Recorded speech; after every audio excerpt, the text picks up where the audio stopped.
Hello and welcome. In this video, I'm going to introduce you to a number of skills that can be of tremendous value in you getting the most out of your therapeutic usage of psychedelics.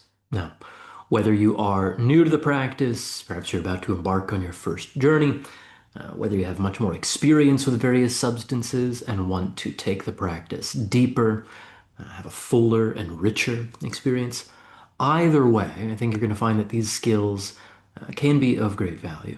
Now, I will put an emphasis on skills here because it is generally agreed upon in the psychedelic community that set and setting are essential to have a good experience, which is to say, you go in with the right mindset and you take part in the substance in the appropriate context, you have a better chance of having a better experience.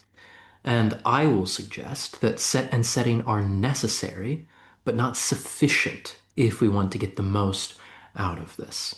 And there's a particular reason why I make this distinction, and that is that psychedelic substances are a psychotechnology, a technology like any other, which can get us where we want to go faster when used appropriately. But consider, for example, a car as another sort of technology. It too will get you where you want to go faster. But when learning to drive a car, I'm sure you'll agree that just having the right mindset and being in the right setting, although useful, they're not enough to get you to drive the car well. You may luck out and figure out how the thing goes, but nevertheless, there are skills that make the usage of a technology much more effective. So, these are some of the skills that I frankly consider essential prerequisites before I work with a client in any sort of capacity using psychedelics. We front load the skill building in order to get better outcomes in the actual experience itself. First among these skills is the ability to check negative predictions as a way to take apart anxiety. Now, here's what I mean. Anxiety typically comes from three sources. There are anxiety-provoking thoughts, there are unfamiliar or unwanted sensations or emotions, and there is, we could call it normal apprehension in the face of the unknown. Negative predictions are one form of anxiety-provoking thoughts. And these are ideas we have about the future that evoke worry. So this is where the set part of psychedelic context becomes very important. So let's say I have the sense that I am gonna have a bad trip. I'm gonna take mushrooms, I'm gonna take ketamine, I'm going to take LSD, I'm gonna whatever, and I am gonna have a bad trip, or I could have a bad trip. That, if I take that thought literally, is gonna provoke some worry. Or perhaps I am worried about, I don't know, lasting consequence of this. Perhaps I'm worried about XYZ. Whatever the case is, if there is some idea I have about the future, and about the future going badly, that will likely evoke some worry. So what we do in checking negative predictions is first we label the thought as a negative prediction, which is to say, I think I'm going to have a bad trip. Ah, that sounds like a negative prediction. Once we have labeled it as such, we can then reality test the negative prediction. And when I'm working with clients, the way that they get very tired of hearing about, but very familiar with, is check your pockets right now and see if you have a crystal ball handy that lets you predict with total certainty how the future is going to go. And I'll have them literally do it, check the pockets, look under the desk, look around the room, see if there is a crystal ball that lets you know with total certainty how the future's gonna go. 99 times out of 100, the person realizes, I don't have a crystal ball, which means I do not know with total certainty that this doomsday scenario is going to occur. Now, what that means is you are in the presence of uncertainty. You are in the midst of the unknown. And it is essential that we differentiate between fear caused by ways of thinking and the kind of fear evoked by an encounter with the unknown. It is normal, universal, very common human experience to be a bit nervous at the edge of the unknown. And here's why. The unknown, as an umbrella, it contains both all of the good that we haven't yet experienced in life, which is to say, boy, this is better than I ever imagined. It also contains all of the bad that we've not yet experienced in life, which is to say, oh my God, this is worse than anything I ever thought possible. Both of these possibilities are contained under that umbrella that we call the unknown. Hence, the nervousness that we experience when we are in a position of uncertainty. The nervousness is a brake that keeps us from rushing headlong into the unknown and risking something worse than we've ever encountered. So, when we check negative predictions, we essentially interrupt the anxiety provoking loop of anxiety provoking thoughts. In doing so, we situate ourselves accurately, I'd say, in the unknown, in a state of uncertainty. This then evokes a bit of nervousness all on its own.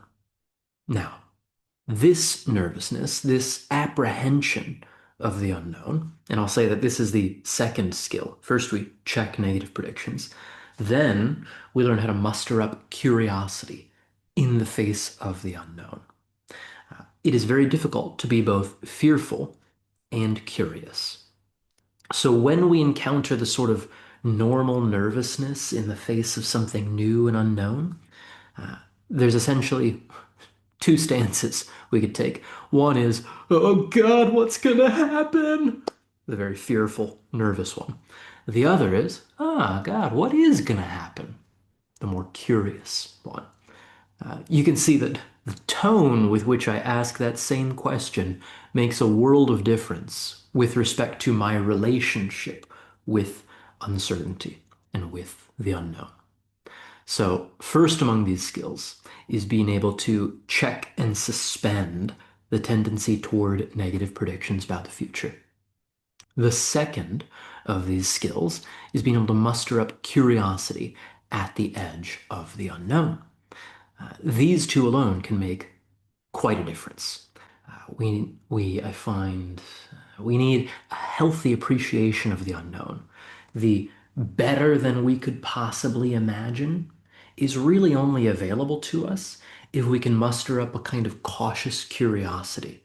So again, we don't rush headlong into it, but we do make ourselves available for something potentially better than anything we've yet known. Now, when we can check negative predictions, when we can muster up curiosity at the edge of the unknown, uh, we also have available what I'd consider finding a base of security in oneself. So this, I'll say, is the third essential skill that I seek to cultivate within clients before engaging in any psychedelic practice. And I tend to think of this security as finding a support sandwich. We're going to give you two slices of bread to sandwich yourself between and establish a base of, frankly, unwavering security, regardless of what the experience itself turns out to be. Now, the first of these slices of bread is going to be the support of the ground beneath you. And you can get a sense of this right here, right now, if you direct your attention downward. So shift your focus downward to where it is that you notice your body making clear contact with a supporting surface. That could be your pelvis resting against the support of the chair, couch, whatever. That could be your feet resting against the support of the ground.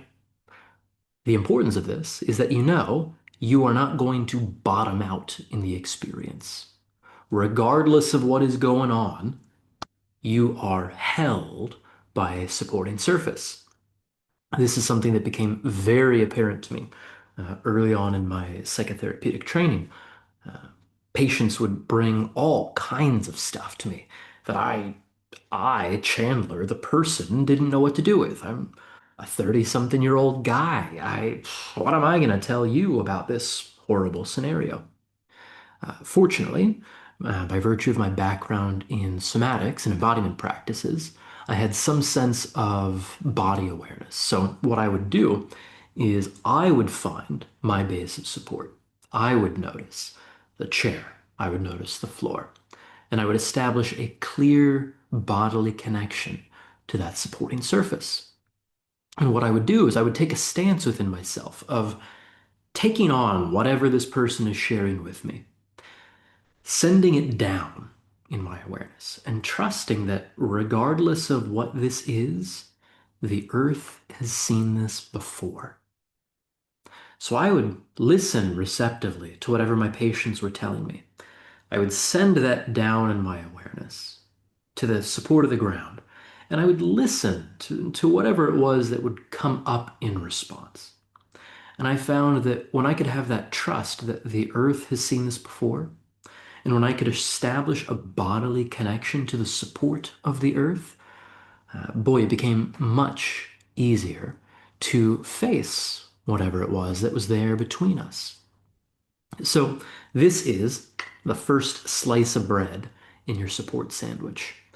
The second, and I know some of you are probably going to have a tough time with this, is that you've got the support of God above.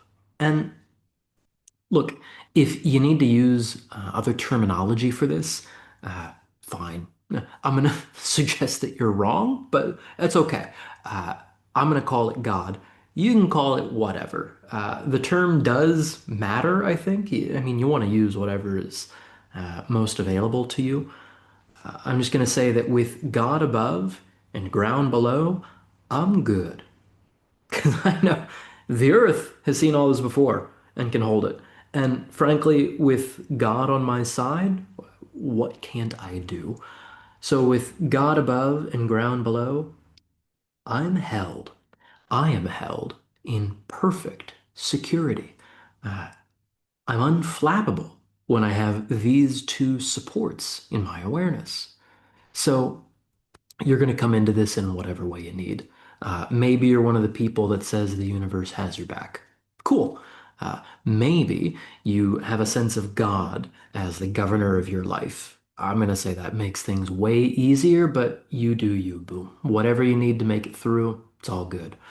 If you've got the support sandwich in place, you can maintain a sense of composure. You can maintain a sense of openness to the experience, knowing that whatever it is, you are held. And that, my friend, makes a world of difference. So, as a rolling recap here for you, we want to check and suspend the tendency toward negative predictions. We want to cultivate curiosity. We'll call it cautious curiosity at the edge of the unknown. We want to establish our support sandwich to give us a bodily sense of security. I'll say that the next set of skills that I aim to develop is the skill of working psychologically. Now, I'll admit I have a bit of an axe to grind on this one, but I'll be very explicit in my assumptions, in my default stance here. Psychedelic, if we take the word seriously at its etymological roots, means soul revealing, psyche delos. A psychedelic experience is a soul revealing experience. Unfortunately, the soul's perspective has been almost entirely ignored in the Western philosophical tradition, which is to say, we are very familiar with matters of, well, matter, and we're very familiar with matters of spirit. And this dualistic division between spirit and matter has consequences. It means that anything that can't safely fit in the realm of matter is typically called spirit. And this, despite the fact that spirit and soul are very different phenomena. I don't want to get too deep in the weeds on this particular distinction, but I'll give you a quick rundown archetypally. Spirit is up, soul is down. Spirit is one, soul is plural. Spirit is light, soul is dark, spirit is dry, soul is wet and sticky. Spirit is healed, hale, whole, holy. Soul is pathologizing and has an affinity with suffering. Um, if the distinction isn't obvious enough, let's just say that people engage in spiritual bypassing all the time. No one has ever engaged in soulful bypassing. So, whereas spirit aims to go beyond the trouble, soul sticks with the trouble. Now, with that very rapid introduction to the distinction between spirit and soul, I'll say that when I am working with clients in preparation for a psychedelic experience, I want to get them very well versed in working soulfully, working psychologically. Psychological, if we take it seriously at its etymological roots, means the speech of soul, psyche, and logos.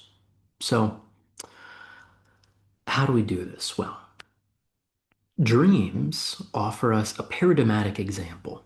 Uh, Let me say for context, Carl Jung said that psyche is image. When we're talking about psyche, we're essentially talking about images. And an image is, according to James Hillman, a student of Jung's and the founder of archetypal psychology, he said that an image is a depiction in any medium that is precisely qualified by a scene, a mood, and a context. So that's an image. So a work of art, call it a painting up on the wall, that's an image. A song could be an image in this sense. A dream is an image. A memory is an image. Each of these has a particular scene, mood, and context.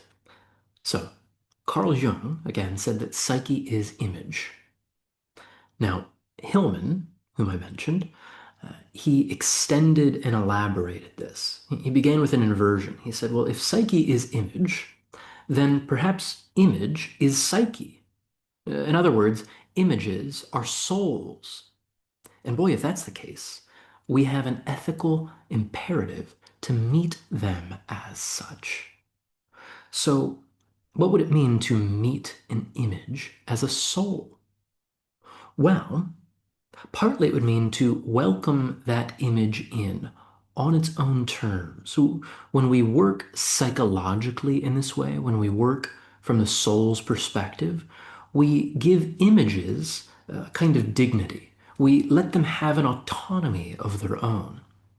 So, for example, I mentioned that a dream is paradigmatic of images, in that we have a sense when dreaming that we are one image among others. You have a dream and it's you, but it's not literally you in the dream. It's sort of you. It's like you. Even if you're the central figure in the dream, upon waking, you realize that, well, it's not exactly me in the dream. I mean, I was there, I was doing things, I was perceiving, but it's not literally me. So the dream is not necessarily concerned with waking life. The dream presents itself. It presents its scene, its mood, its context, but it doesn't necessarily have any bearing on waking life, even if it makes use of the likeness of people that you know in waking life. Your mother, your father, your clients, your coworkers, the person you buy your meat from, whomever. Even if it uses their images, we know logically that it's not the literal people. Just the same way that you in the dream, yeah, it's you, but not literally you. It's the same of all the figures in the dream. It's them, but not literally them. Now, why am I going on and on about dreams? Again, dreams are paradigmatic examples of working with images. When we can learn to respect the presentation of the dream and the significance it offers to us, rather than what the dream represents and the meaning we attribute to it, then we're beginning to work skillfully with images. Now, that's a weird distinction I just made, so I'll reiterate it. Commonly, what we do when working with images, when working with dreams, I'll say commonly, but frankly, anti-psychologically, is we look at what the image represents, what the image points to beyond itself, and we give meaning to it. Meaning is something that we give to an image. Instead of that, what we can do, if we want to work psychologically, if we want to work from the soul's perspective, is we can look at the presentation of the image, not the representation, not what it points to. We can look at the presentation of itself. And rather than give meaning to it, we can ask what this signifies. We can ask what significance it gives to us. That is a weird attitudinal stance to take. I recognize this. Um, that kind of stance, though, the weirdness of it is that it decenters our ego functions. It shakes up our habitual stance as far as our consciousness is concerned. Whereas we typically look at things for what they represent, what they point to beyond themselves. And we give meaning to these things. The soul's perspective says, let the thing be what it is. Don't make it point to something beyond itself. Sometimes a cigar is just a cigar. It needn't have some other phallic meaning behind it. It needn't represent anything. Images present themselves. And frankly, they do not need us to give meaning to them. They give us significance. They signify in and of themselves. That gets us a little bit more in the soul stance. And that weird, decentering, trippy kind of relationship with dreams, with memories, with whatever, that I find is a phenomenal apprenticeship that readies us for the psychedelic experience. Because, boy, a psychedelic experience is going to present you with God only knows what. Something far out beyond the bounds of what you'd expect. It will present something to you.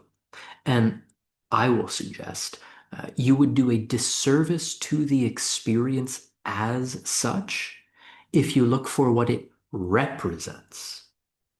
Rather, you could be true to the soul of the experience in sticking with its presentation. And rather than give meaning to it, you could let it give significance to you. So this brings me to another set of skills, and I don't, maybe these aren't quite skills, but I'll say that this, I believe, is an important attitudinal stance with respect to psychedelic practice. A soul revealing experience, again, psychedelic, a soul revealing experience is not subject to the ego's expectations. Now, this is why I differ quite a bit from the broader psychedelic community, in that I typically advise people against intention setting. Generally speaking, in the set setting kind of mode, psychedelic practitioners will lean fairly heavily into setting an intention for the experience. Frankly, this strikes me as insane. It strikes me as counter to a truly soul-revealing experience, because it's a bit like the ego setting the parameters on what the experience needs to be. I mean, we have to wonder who it is that's setting the intention, if not the I with which I typically identify. So let's say that psychedelic practice, it's taking you to the psychic frontier, way out in the unexplored wilds of psyche. And this is a bit like saying, I better find a pot of gold out there. My intention is to find a pot of gold when I go looking out beyond the psychic frontier. Uh, if you're so fixated on finding the pot of gold and you stumble across the fountain of youth instead, are you going to be able to appreciate it? Intentions are fine, but hold them lightly. I mean, you could take them seriously, but please, by God, do not take them literally.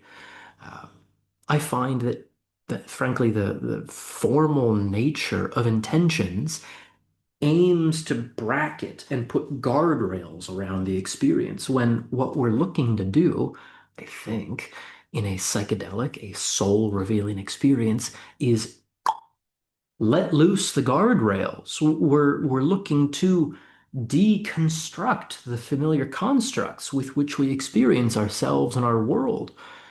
This is why I advise against intention setting. So, if we're going to call this a skill, it's more like just being able to, well, to hold lightly an intention, or again, to take the intention seriously, but not literally. Please do not fixate on the intention for a practice. I know many people have been somehow disappointed by a psychedelic experience when it didn't fulfill whatever intention they had set upon it. That just reinforces the tyranny of the ego, in my opinion. So, anyhow, I imagine that this will bring up some questions, some reflections. If it does, I would love to hear them. Feel free to drop any and all comments, questions, reflections in the comments below. You may disagree with me quite a bit. That's cool. Fine, let's have a discussion about it. Frankly, I'll say, you've been wrong before, you'll be wrong again. These skills, I find, they really do make a profound difference for the way that we engage, not only in psychedelic practice, but frankly, the broader experience of life. Because as it turns out, if we take psychedelic to mean soul revealing, you don't actually need to rely on a substance to have soul reveal itself. These skills can help you make a psychedelic experience of your entire life. Because if, as Jung said, psyche is image, then images are souls, which is to say, we can have a psychedelic experience with dreams, with memories, with visions of the future, with any given sensory perception. Frankly, the infinite is available everywhere and always for those who have eyes to see and ears to hear it. So I'll suggest that these skills, as valuable as they are for the preparation with a substance-induced experience, have broader value, broader utility in making our lives more aligned with soul, which ultimately makes life itself a very psychedelic experience indeed. So, anyhow, I would love to hear what you think, whether you agree or disagree, if you put these skills to use and find them useful, whatever the case is. Let me know in the comments below. And anyway, I hope this is a blessing for you, and I will look forward to speaking with you in the next video.